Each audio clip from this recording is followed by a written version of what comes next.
Oke, bismillah. Assalamualaikum warahmatullahi wabarakatuh.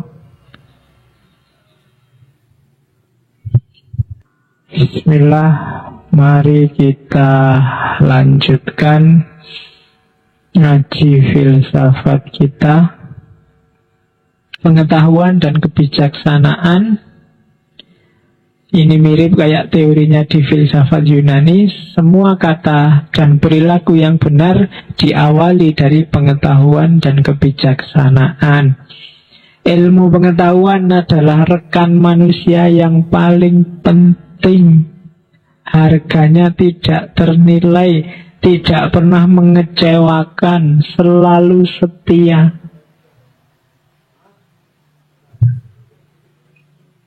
Dan tidak ada satupun kerugian dan tidak pernah ada cerita orang yang merasa rugi, merasa sia-sia ketika dia dapat ilmu pengetahuan. Pengetahuan itu khairu jalis, teman duduk yang paling enak, teman hidup yang paling setia. Ilmu tidak pernah mengkhianatimu. Pengetahuan tidak pernah curang padamu. Dia selalu bantu. Semakin banyak pengetahuanmu, semakin banyak pengawalmu, semakin banyak bodyguardmu. Semakin banyak pengetahuanmu, semakin banyak yang kamu taklukkan. Maka jangan jemu-jemu setiap momen, jadikan momen untuk belajar. Tidak harus nunggu ngaji, tidak harus nunggu kuliah. Sambil nongkrong di angkringan, sambil ngerokok pagi hari, sambil di kamar mandi pagi-pagi itu tidak apa-apa. Ada nggak yang ke kamar mandi, ke WC sambil bawa buku? Ngerokok ya mesti. Saya dulu sering, sekarang kadang-kadang. Gak apa-apa kan, di kamar mandi itu lama aktivitasnya. Sambil baca-baca komik apa, baca apa kan gak masalah. Jadi teman terbaik itu buku. Kalau kamu lagi nongkrong, lagi gak ada apa-apa kan, pengetahuan ditambah. Kalau gak bawa buku, yo belajar dari lingkungan sekeliling. Karena setiap momen itu momen untuk nambah wawasan, nambah pengetahuan. Lagi sendirian, nongkrong, nggak ada pacar, di sana ada orang pacaran, ya belajar. Oh, kayak gitu. Loh iyalah, kan belajar. Meskipun tidak pacaran, tapi ngerti teorinya pacaran, kamu belajar langsung. Observasi partisipan. Kayak gitu pacaran. Oke, lu kan ilmu, tidak ada salahnya, nggak apa-apa. Oke, dosa. Apa sih dosa itu? Semua jalan pikiran yang tidak murni, perilaku yang tidak bersih, dan kata-kata yang tidak suci. Asalnya adalah dari pengetahuan dan kebijaksanaan yang dangkal. Sumber utama dosa, sumber utama keliru dan khilaf itu karena kurangnya pengetahuan.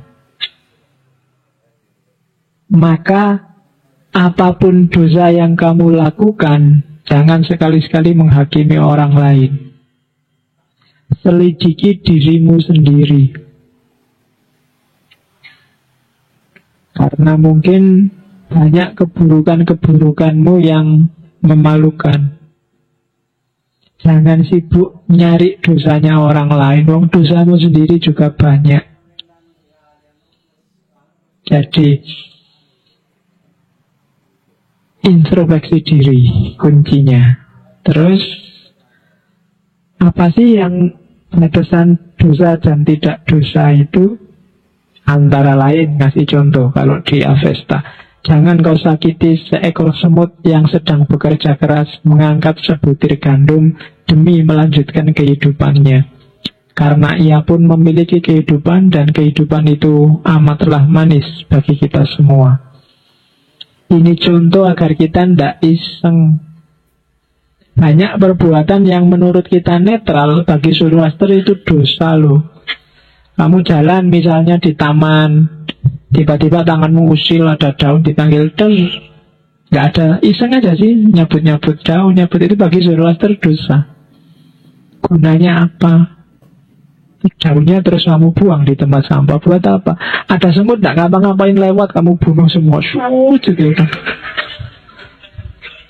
Ya kan, kamu tega sekali, kamu pembunuh sebanyak itu orang, sebanyak itu semut. Loh, semut itu juga punya adik, kakak, pacar, sepupu. Loh, kasihan.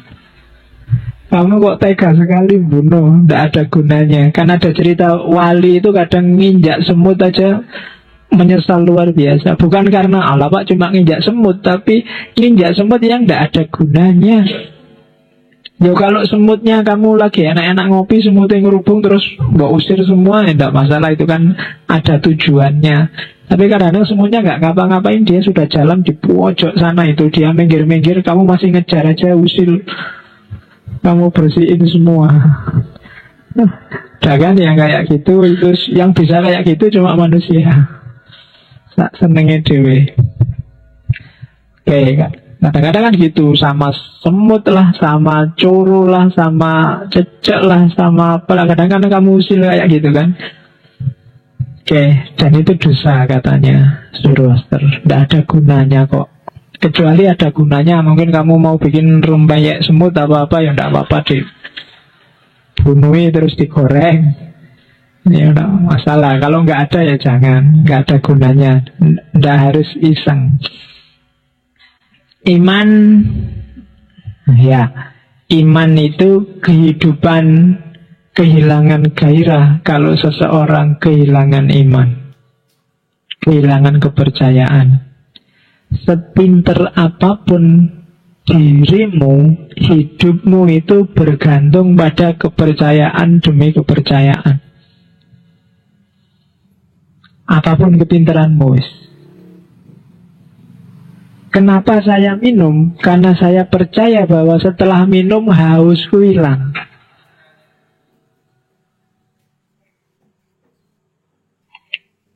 Ya kan? Beneran kan? Berarti kepercayaanku terbukti. Nggak ada orang yang bisa hidup tanpa kepercayaan. Ya, kepercayaan itu antara lain iman dalam agama. Tidak ada orang hidup tanpa akidah. Apapun akidahnya, seateis apapun orangnya, begitu kamu tidak punya kepercayaan, hidupmu akan kehilangan gairah. Kenapa sih mati-matian kamu kerja? Karena kamu percaya begitu kamu kerja, kamu dapat hasil, hidupmu bahagia. Itu kan percaya. Meskipun ada orang yang sudah kerja hidupnya masih sumpek. Kenapa sih kok kamu dadak kawin? Eman-eman loh uangmu, nanti dikasihkan istrimu. Mbok, sudahlah kalau sekedar pingin itu, mbok kamu jajan aja misalnya. Ya kan sama aja, kamu nggak habis banyak. Cuma kenapa kamu nikah? Karena kamu percaya hidupmu lebih tenang dengan nikah. Iman, kepercayaan. Kenapa kamu kok mau-maunya ngaji kayak gini 2 jam? Saya juga kok mau-maunya ngomong 2 jam, tidak selesai-selesai. Loh ya kan, loh kalau dipikir kayak gitu loh, ya ngapain capek-capek itu. Tapi kan ada kepercayaan yang kita yakini. Yo sidik-sidik ono manfaatnya, syukur lah. Kemarin katanya sudah sampai sesi ke 100. Saya tidak pernah ngitung, jadi yombo lah, mbu 100, mbu 100, tidak pernah tak hitung. Berarti sekarang 101. Saya tidak tahu. Yuk, seandainya setiap kali sesi kamu dapat satu aja wawasan, satu aja hikmah, satu aja kebijaksanaan, Berarti sekarang kamu bisa punya 100 kebijaksanaan. Oh, sudah jadi wali kamu. 100 itu sampo itu. Oke. Terus kerja. Bagi orang Zoroaster profesi tertinggi itu tani. Pertanian adalah pekerjaan yang paling agung karena sifatnya selalu kreatif dan produktif. Kalau PNS mogok tidak masalah, pedagang mogok tidak masalah. Kalau petani mogok kamu tidak makan. Nomor 1 profesi itu tani, maka jangan diketawain, jangan disepelekan orang tuamu.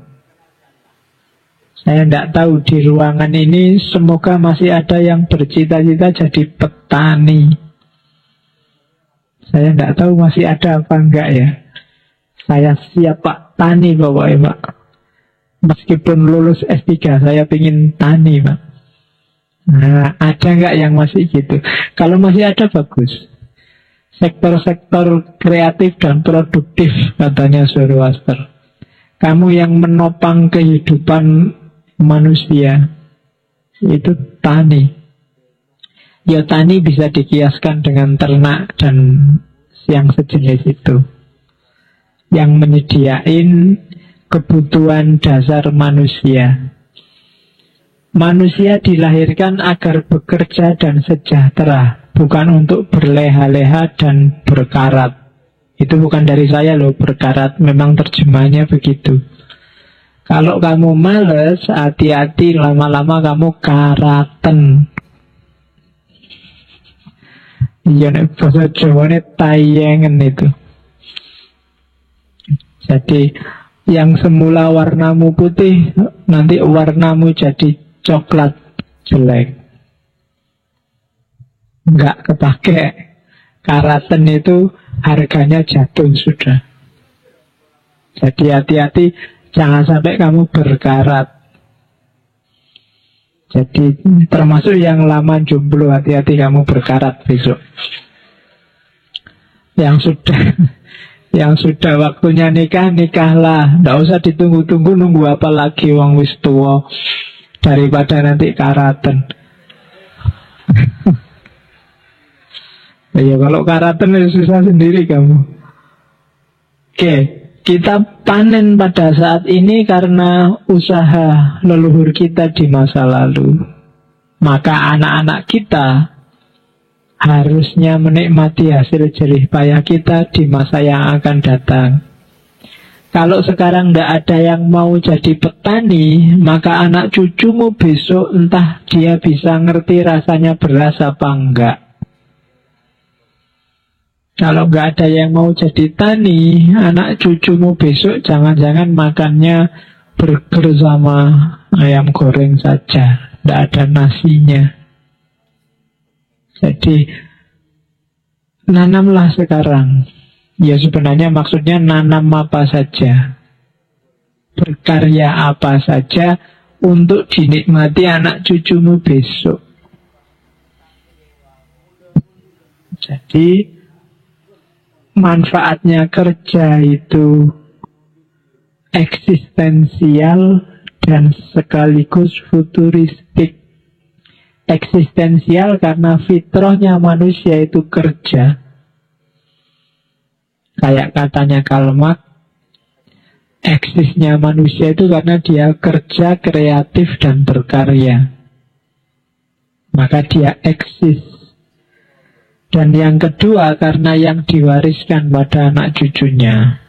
Maka kerja jadi penting. Waktu adalah milik manusia yang paling berharga. Waktu adalah kehidupan itu sendiri. Waktu tidak bisa dipinjam, tidak bisa dibeli. Waktu yang kau sia-siakan adalah kehidupan yang kau mubazirkan. Waktu yang kau pergunakan sebaik-baiknya adalah kehidupanmu yang terbaik. Seorang yang tidak pernah belajar apapun dari masa lalu akan dihukum oleh masa depan. Hati-hati dengan waktu. Temanmu paling baik dan musuhmu paling besar itu waktu. Kalau kamu bisa memanfaatkan dengan baik, dia akan sangat membantumu. Tapi kalau kamu melupakan dia, dia akan membunuhmu. Waktu yang kau sia-siakan adalah hidup yang kau mubazirkan. Sehari 24 jam, coba dihitung. Dari 24 jam itu berapa menit, berapa jam yang menurutmu penting. Menurutmu sudah kamu isi dengan hal-hal yang penting. Kamu rekap sendiri ya. Hari ini aku bangun jam 7 misalnya. Sholat subuhnya agak telat. Terus dari jam 7 sampai jam 12 ngapain aja. 7 sampai 8 ngapain, 8 sampai 9 ngapain. Kira-kira waktu yang mubazir dengan yang tidak mubazir perbandingannya berapa banding berapa. Nah itu karena waktulah hidupmu itu. Hartamu yang paling berharga. Waktu tidak bisa balik. Nikmati momen apapun yang bisa kamu nikmati. Itu waktu. Kesederhanaan dan kebahagiaan. Hidup harus sederhana. Hidup dengan sederhana orang bahagia. Kuncinya di situ. Kesederhanaan bukan basa-basi. Sumber kebahagiaan sebenarnya adalah manusia. Dan manusia yang bahagia adalah manusia yang simple. Sederhana. Sederhana itu kan bahasa Inggrisnya simple. Simple itu tidak bulat. Tidak terlalu banyak teori, tidak terlalu banyak konsep, tidak terlalu banyak rancangan. Hidup normal saja apa adanya. Orang akan bahagia. Semakin banyak kamu bulat berteori, semakin tidak simpel, semakin kamu sumpah. Maka hiduplah yang simpel-simpel saja.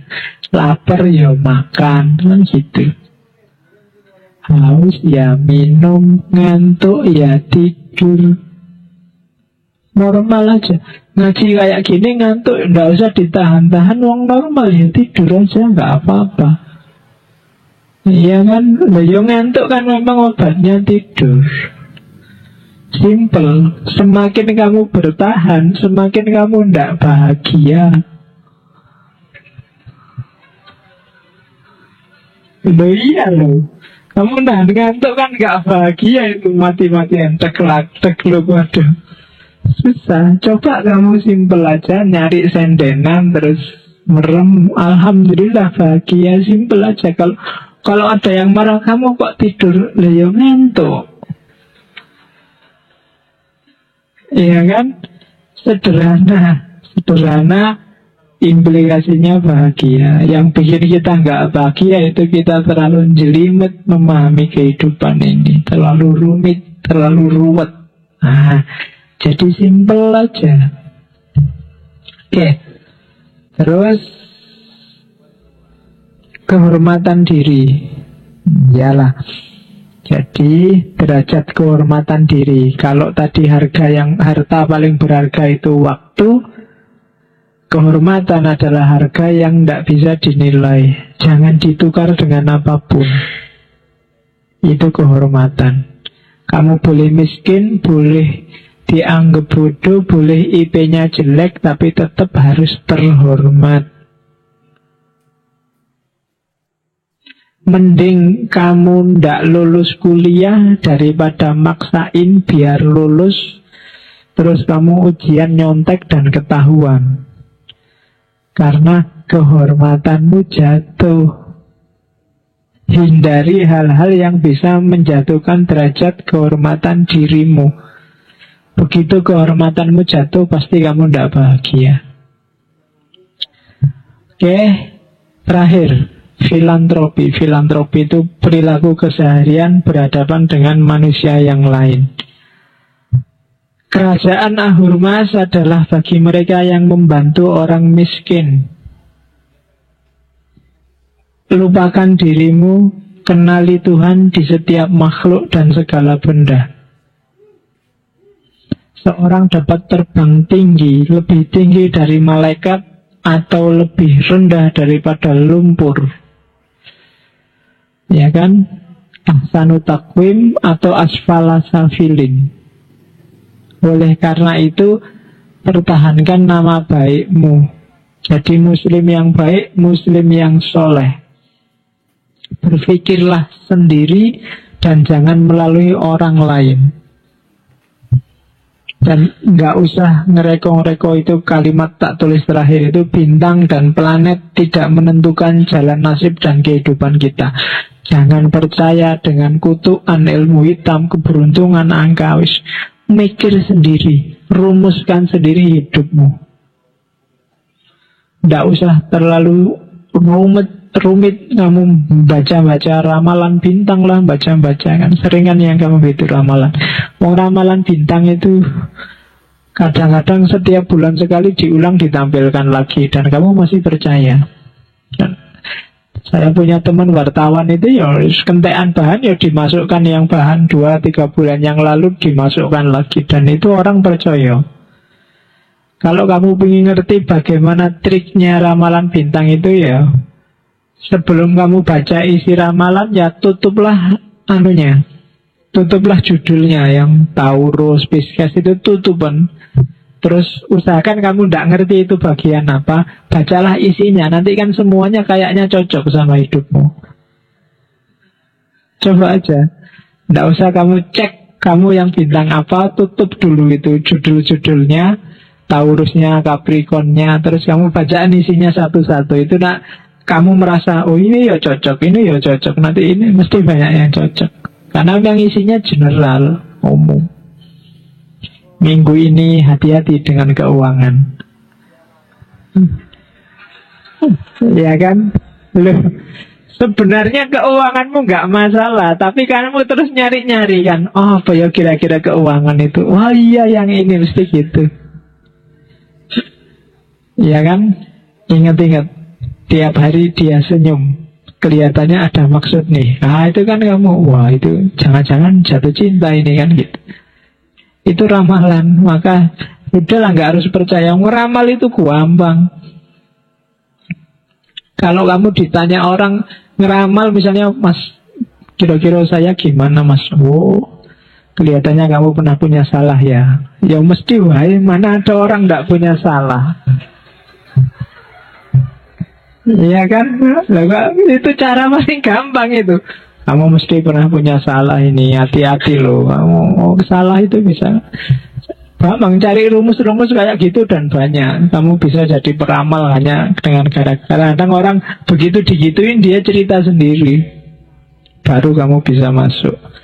Maka katanya Ahurmas adalah nggak usah percaya yang gitu-gitu, mikir sendiri, mandiri. Hidup ini wong keputusan kita sendiri kok, kita bebas milih. Oke, sudah agak lewat 1 menit, jam 10. Itulah Zoroaster, Zarathustra yang diidolakan oleh Nietzsche karena kebebasan berpikirnya. Monoteisme tertua. Paling tidak malam ini kamu kenal lah yang selama ini gelap sama sekali. Hanya kamu anggap dia sebagai agama musyrik yang menyembah api.